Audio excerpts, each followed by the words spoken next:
오늘 설교 주제는 겸손에 대해서 우리가 함께 생각을 해보려고 합니다. 주님께서 제자들과 함께 예루살렘으로 올라가시는데 제자들끼리 소란스러운 말다툼이 시작이 됐어요. 예수님이 가만히 귀를 기울여 보시니까 서로 크다라고 하는 자기 자신의 의의를 드러내고 자기를 높이려고 하는 주제가 그들의 말다툼을 일으키게 되었습니다. 여러분, 우리가 사는 세상도 마찬가지 같아요. 내가 좀 높아지려고 하면 거기에는 분명히 트러블이 생기게 됩니다. 내가 좀 낫다라고 생각하고 그것을 주장하기 시작하면 그것이 다툼의 이유가 됩니다. 다른 것에서 시작된 듯 보이지만 결국 그 핵심으로 들어가면 내가 좀 높아지기 위해서 내가 더 낫다고, 내가 더 자랑거리가 많다고 하는 데서부터 우리 사람들의 불화와 다툼이 시작이 되는 것 같아요. 그러면 그 다툼을 끝낼 수 있는 것은 무엇이겠습니까? 내가 더 모자랍니다. 내가 더 부족합니다. 내가 더 많은 것을 갖지 못했습니다. 내가 낮아지겠습니다. 하게 되면 그 모든 다툼과 그 모든 소란한 것이 잠잠해지는데, 내가 더 낫습니다라고 얘기하기 시작하면 이게 더 소란스러워지는 거죠. 아주 단순한 건데 그것을 우리들이 삶에 체득하고 살지 못하는 것 같아요. 알고는 아는데 우리의 삶으로 생활화가 되지 않았기 때문이죠. 우리 아이가 보는 그 어린이 전래 동화가 있습니다. 한국에서 내려오는 그 전래 동화를 제가 아이가 보는 책이 재미있어서 가끔 어려운 신학책을 보다가 머리도 식힐 겸 그 책을 슬그머니 갖다가 볼 때가 있어요. 근데 거기에 보니까 전래 동화 중에 상길이와 박서방이라고 하는 제목의 이야기가 있습니다. 두 사람이 아니라 한 사람이에요. 박상길이라고 하는 사람이 나이가 지긋합니다. 60이 넘어가는 어른인데 마을에서 정육점을 해요. 푸줏간을 합니다. 근데 그때만 해도 뭐 푸줏간 한다 그러면 사람들이 막 무시하던 그런 때 아닙니까? 그런데 이분이 이제 고기 파는 일을 하는데요. 그 마을에 두 어른이 있었어요. 한 어른은 말하는 말투가 사람의 심기를 건드립니다. 똑같은 얘기인데도 꼭 하고 나면 심기를 건드려요. 그리고 또 한 분은 그 말하는 것이 사람을 편하게 하고 기분 좋게 하는 거예요. 이 두 어른 중에서 심기를 좀 건드리는 그런 말을 사용하시는 어른이 와서 고기를 삽니다. 들어오자마자 뭐라고 얘기했겠어요? 상길아, 고기 한 근만 나오 하고서 얘기를 하는 거예요. 그러니까 이분이 고기를 그냥 쓱쓱 쓸어가지고 한 근을 그냥 탁 담아서 주는 거예요. 근데 그분이 가기 전에 사람의 마음을 편하게 하는 그분이 와서 또 얘기합니다. 뭐라고 그랬을까요? 이복의 박서방, 여기 고기 한 근만 잘라주게. 힘들지? 하면서 주문을 하는 거예요. 예, 힘들지 않습니다 하면서 고기를 쓸어서 탁 내주는데 먼저 고기를 산 사람이 봐도 2배 차이가 나는 거예요. 자기는 손바닥만하게 줬다고 하면 박서방 고기 한 근만 주게 한 사람에게는 이 2손바닥만한 큰 살코기로 자기는 기름지 있는 거 잘라주는데요. 그거를 턱 내주는 거예요. 보기만 해도 차이가 나니까 화가 나서 얘기를 합니다. 아니, 똑같이 한 근을 사는데 내 거는 왜 반쪽만 하고 저 양반이 사는 거는 이 2쪽만큼 주는가 얘기를 하는 거예요. 그러니까 이 주인이 뭐라고 얘기했어요? 예, 맞습니다. 손님 거는 상길이가 자른 것이고 이 손님 거는 박서방이 잘랐습니다. 여러분, 우리가 말 한마디 잘하면 거기에 대가가 있어요. 마음을 잘 쓰면 거기에 값이 있는 겁니다. 사람의 마음을 행복하게 하면 거기서 돌아오는 대접이 있어요. 똑같은 것이지만 표현의 다름이 얼마나 사람을 행복하게 하고 기쁘게 합니까? 그런데 우리들이 그렇게 하다 보면 왠지 손해를 보는 것 같아요. 내가 좀 강하게 얘기를 해야 이기는 것 같고 내 자신의 생각을 강하게 어필을 해야 뭔가 내 주장이 정당화되고 받아들여지는 것 같다 보니까 우리도 모르는 사이에 그런 것이 생활화가 돼가지고 좀 양보하고 이해하고 수용하고 받아들이는 그쪽이 점점 우리 생활 양식 속에서 사라져버리고 말아가고 있는 거죠. 근데 사실은 그게 손해를 보는 건데요. 그것이 더 우리가 이 땅을 살아가면서 우리 자신의 입지를 좁혀가는 것인데 우리가 그걸 생각하지 못하고 오히려 내 자신을 주장하는 것이 이기는 것처럼 돼버린 시대 속에서 살아가고 있다는 것입니다. 주님께서 우리 인생의 본질을 꿰뚫어 보시고 제자들에게 말씀하시듯 오늘 이 시간 우리에게 말씀합니다. 섬기는 것이 높아지는 것이다. 낮아지는 것이 대접을 받는 것이다.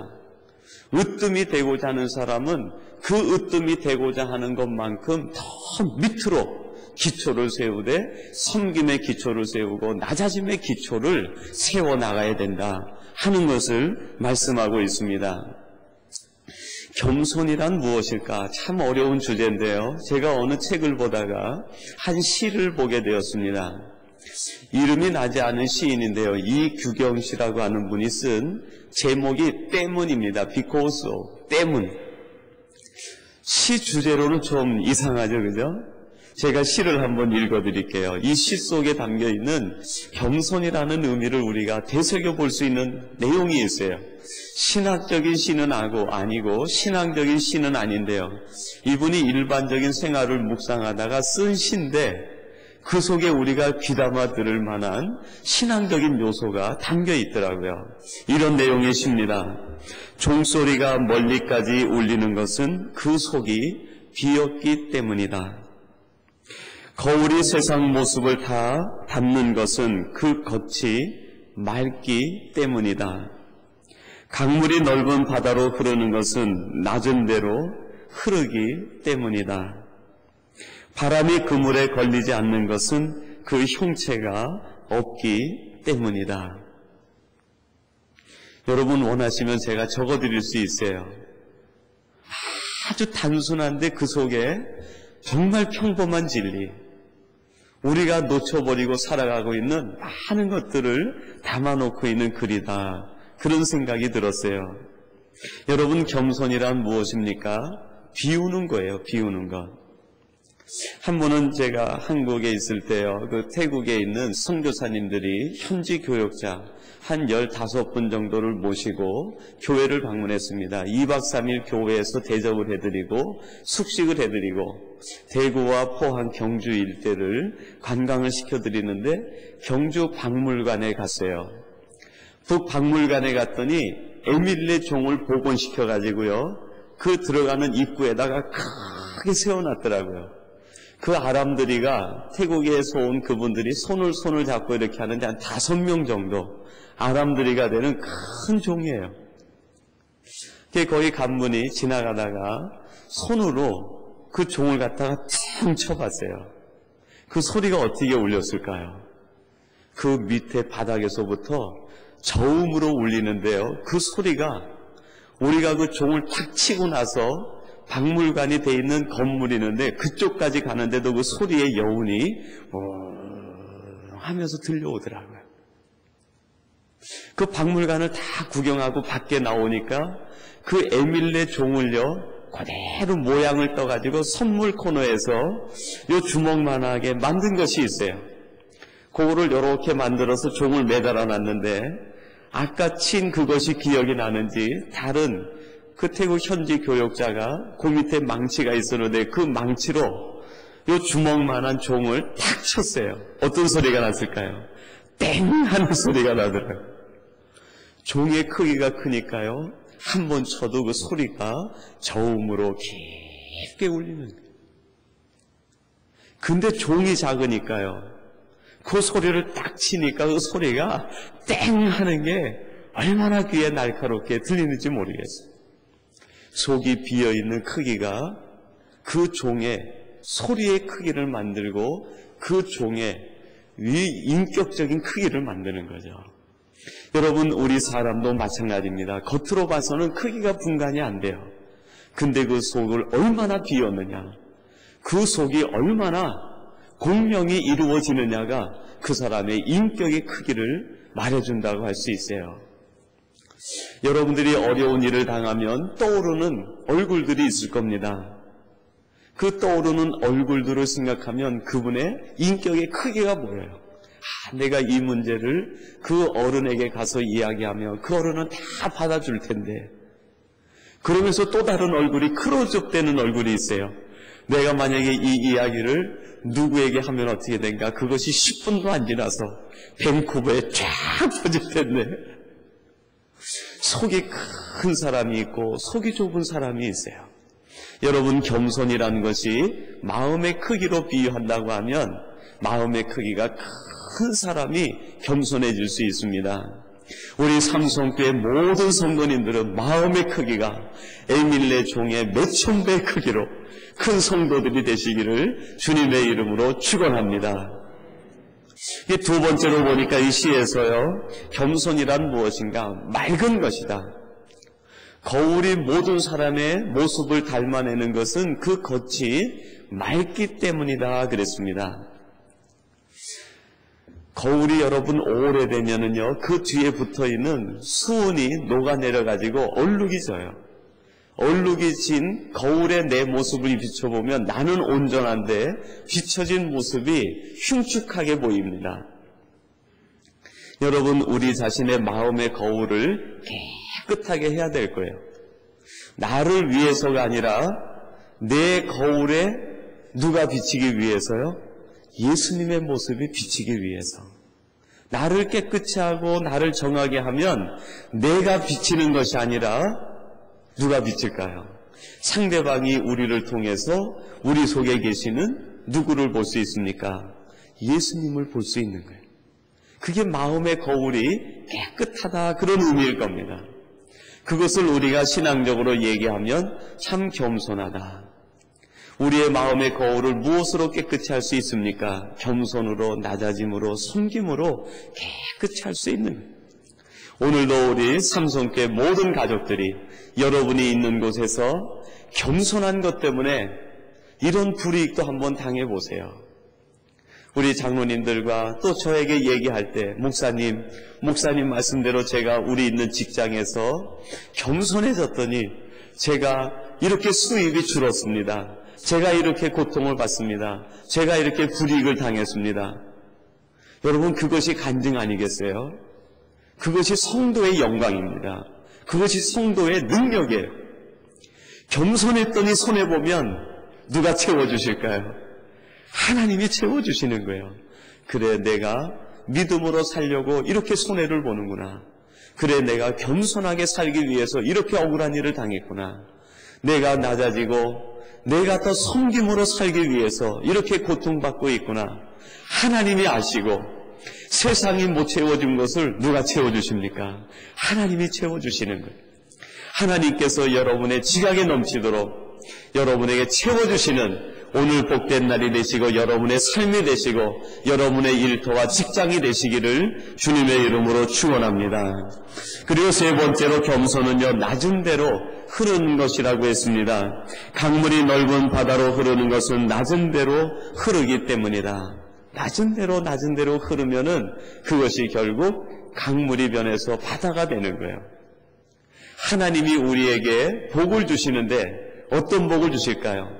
우리가 낮아지면 낮아질수록 거기에 더 많은 복을 담아주시는 거예요. 우리가 냇물처럼 좁아지면은요, 냇물만큼의 복을 주시는 거예요. 강물처럼 낮아지면 강물이 담길 수 있을 만큼 복을 주시는 거예요. 바다처럼 더 많이 낮은 데로 흘러가 있으면은 바다처럼 엄청난 하나님의 은혜와 복을 담아 주시는 겁니다. 마지막 네 번째로 보니까요, 그런 말씀을 했습니다. 그런 이야기를 했습니다. 바람이 그물에 걸리지 않는 것은 그 형체가 없기 때문이다. 자기를 버릴수록 결국 장애물이 없어지게 됩니다. 여러분들이 우리들이 살아가면서 때때로 어떤 장애물들과 어려운 일들이 생길 때가 있어요. 그 중에 많은 것들이 나를 버리지 못하기 때문에 아직 내가 살아있어서 당하는 어려움들이 많이 있는 것을 보게 됩니다. 바람이 그물이 있어도 걸리지 않는 것은 자기 형체를 버렸기 때문이다. 그렇게 시인이 고백을 했어요. 여러분, 우리 주님께서 하신 말씀이 뭡니까? 너희 중에 누구든지 크고자 하면 자기 형체를 버리고 누구든지 으뜸이 되고자 하면 섬기는 사람이 되고 낮은 데 처한 사람이 돼야 된다고 했습니다. 예수님은 가장 낮은 데로 오시기 위해서 자기의 모든 것을 버리셨습니다. 자기를 깎아내리셨어요. 어린이 동화 가운데 네모와 동그라미라고 하는 이야기가 있습니다.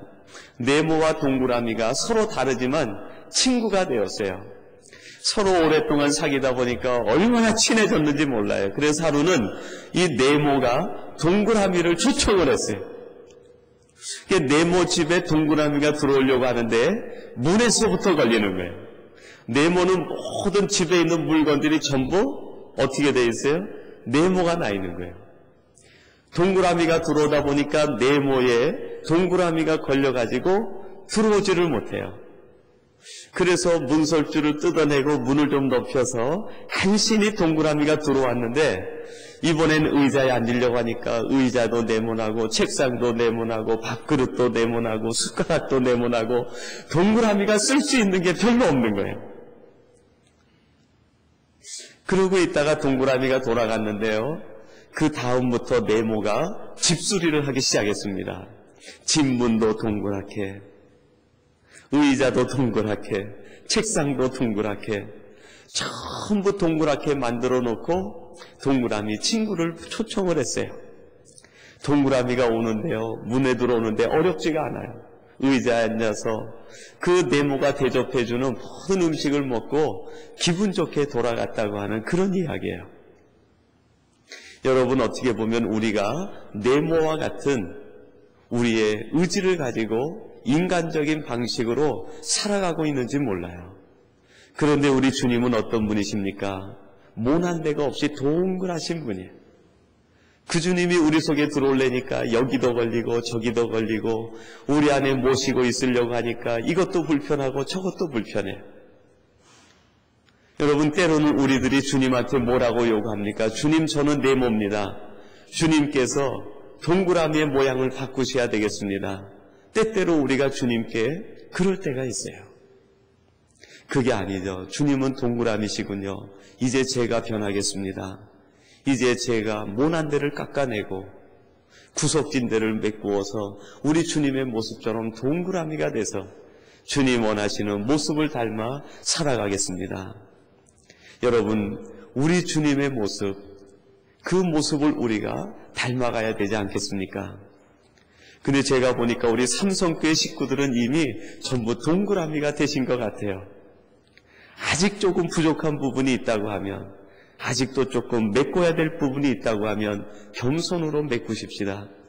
아직도 조금 파내야 될 분이 있다고 하면 우리가 그것을 주님 앞에 드리는 헌신의 마음으로, 겸손의 마음으로 우리의 모양을 깎아내서 주님을 닮아가는 겸손의 사람들이 되시기를 주님의 이름으로 축원합니다. 같이 기도하겠습니다.